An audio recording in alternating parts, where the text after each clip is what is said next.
கிரக பயிற்சிகளால் உண்டாகும் தோஷத்திற்கு பரிகாரம் வேண்டுமா? முன்னோர் சாபம் நிவர்த்தியாக வேண்டுமா? உங்களின் 7 தலைமுறைக்கும் புண்ணியம் சேர்க்க வேண்டுமா? நீங்கள் செய்ய வேண்டியது அன்னதானம் மட்டுமே. கடந்த 4 ஆண்டுகளாக தினமும் மதுரையில் 300 வறியோரின் வயிற்று பசியை ஆற்றி வருகிறது மதுரையின் அட்சய பாத்திரம் ட்ரஸ்ட். நீங்களும் உதவ அன்பு வேண்டுகோள். மேலும் தொடர்பிற்கு நெல்லை பாலு, நிறுவனர் 9442630815. நடமாடும் தெய்வமாய் விளங்கி நானிலத்தில் உள்ளவர்களை எல்லாம் நல்வழிப்படுத்திய காஞ்சி பெரியவரின் மகிமை குறித்து மதுரை அனுஷத்தின் அனுகிரகம் நிறுவனர் நெல்லை பாலு அவர்கள் தொகுத்து வழங்கும் ஸ்ரீ மகா பெரியவா மகிமை சிறப்பு தொகுப்பு. ஹரஹர சங்கர, ஜெய ஜெய சங்கர, காஞ்சி சங்கர, காமகோடி சங்கர. எல்லாம் வல்ல நம் ஜெகத்குருவின் திருவருளால் இந்த நாள் இனிய நாளாக அமைய அன்பு பிரார்த்தனைகள். மகா பெரியவா என்கிற பேர் அமுதத்தை பற்றி தினந்தோறும் ஒரு செய்தியை நாம் அனுபவித்து வருகிறோம். 13 வயதிலே சந்நியாச தர்மத்தை மேற்கொண்டு 87 வருட காலம் சந்நியாசியாக இருந்து 100 ஆண்டு காலம் வாழ்ந்த மகா பெரியவரை பல பேர்கள் சந்தித்த அனுபவங்களை கேட்டாலே நமக்கெல்லாம் வியப்பாக இருக்கும்.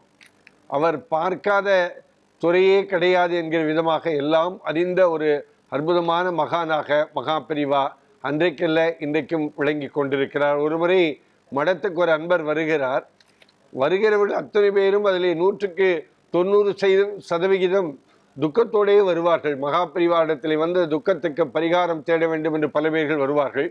சில பேர்கள் சந்தோஷத்தோடு தன் குழந்தைக்கு திருமணம் என்று திருமண பத்திரிகை கொடுப்பதற்காக வந்து பெரியவரிடத்திலே ஆசி பெற வேண்டும் என்று வருவார்கள். அப்படி ஒரு பெரிய கூட்டம். அந்த கூட்டத்திலே ஒருவர் வருகிறார். வந்து கொண்டே இருக்கிற பொழுது கொஞ்சம் தூரத்தில் கண்களில் நீர் மல்க இருந்தவர் மகா பெரியவரை பக்கத்தில் பார்த்த மாத்திரத்தில் இவரும் ஓய் என்று அழ ஆரம்பித்து விடுகிறார். என்ன செய்தி என்று கேட்டவுடனே, பெரியவா, என்னுடைய 2 சிறுநீரகமும் செயலிழந்து விட்டது, பார்க்காத மருத்துவர்கள் இல்லை, என்ன செய்வதென்றே புரியவில்லை பெரியவா என்று சொல்கிறார்கள். அப்பொழுது உடனே பெரியவா அவர் சொல்கிறார், எனக்கு ஒன்றுமே புரியவில்லை பெரியவா, அதனாலே தான் நான் உங்களிடத்தில் வந்திருக்கிறேன் என்று சொன்ன உடனே பெரியவா சிரித்து கொண்டே சொன்னாராம், அவாளுக்கு கஷ்டம் வந்தாதான் நல்லதெல்லாம் நினைப்பு வரும் போல இருக்கு அப்படின்னு சொல்லிவிட்டு பெரியவா அவரிடத்திலே சொல்கிறார், நீங்கள் போன ஜென்மத்தில் உங்களுடைய மூதாதையர்கள் நிறைய தர்மங்களை செய்தார்கள், தான தர்மங்கள் செய்தார்கள். உங்கள் மூதாதையர்கள் செய்த தர்மத்தை எல்லாம் நீங்கள் விட்டுவிட்டீர்கள். அவர்கள் செய்த நல்ல காரியங்கள் எல்லாம் முட்டாள்தனமான காரியங்கள் என்று நீங்கள் நினைத்து கொண்டு விட்டீர்கள். முதனாலே தான் இன்றைக்கு இது மாதிரி நோய்கள் எல்லாம் வருகிறது என்று பெரியவா சொல்லிவிட்டு உடனடியாக, பெரியவா, வேறு வழியில்லை, நீங்கள் தான் உலகத்தினுடைய மருத்துவர், நீங்கள் தான் இதற்கு வழிகாட்ட வேண்டும், பரவாயில்லை, நான் இந்த துக்கத்தை ஏற்றுக்கொள்கிறேன் என்பதாக நினைத்து கொண்டு பெரியவா திருவடிகளை விழுந்து வணங்கிய உடனே பெரியவா எப்பொழுதுமே ஒரு தீர்வு சொல்லுவார். நீ என்ன பண்ணுற, தினந்தோறும் மருந்து கடையில் வசம்புன்னு ஒன்று இருக்கும், அதை வாங்கி தினமும் உன்னுடைய தொப்புளை சுற்றி தினமும் போட்டுக்கொண்டே வா, இது ஒன்றுதான் அதற்கு பரிகாரம் என்று சொல்லி அனுப்புகிறார்.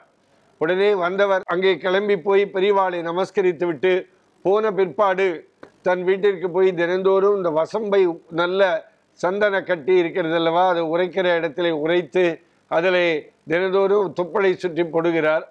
15-20 நாட்கள் கூட ஆகியிருக்காது. வந்தவர் மருத்துவரிடத்திலே போகிறார். மருத்துவர் சொல்கிறார், உங்களுக்கு சிறுநீரகத்திற்கான நோய் ஒன்றுமே இல்லாமல் போய்விட்டது என்று சொன்னவுடனே அந்த நோயோடு வந்தவர் மறுபடியும் சந்தோஷத்தோடு மகா பெரியவரிடத்திலே வந்து, இது மாதிரி பெரியவா, நீங்கள் சொன்ன அந்த வைத்தியத்தை வசம்பை தடவி என்னுடைய தொப்பலை சுற்றி போட்டேன், அது நோயே இல்லாமல் போய்விட்டது என்று சொன்ன உடனே பெரியவா சந்தோஷத்தோடு அவருக்கு ஆசி உரை வழங்கினார்.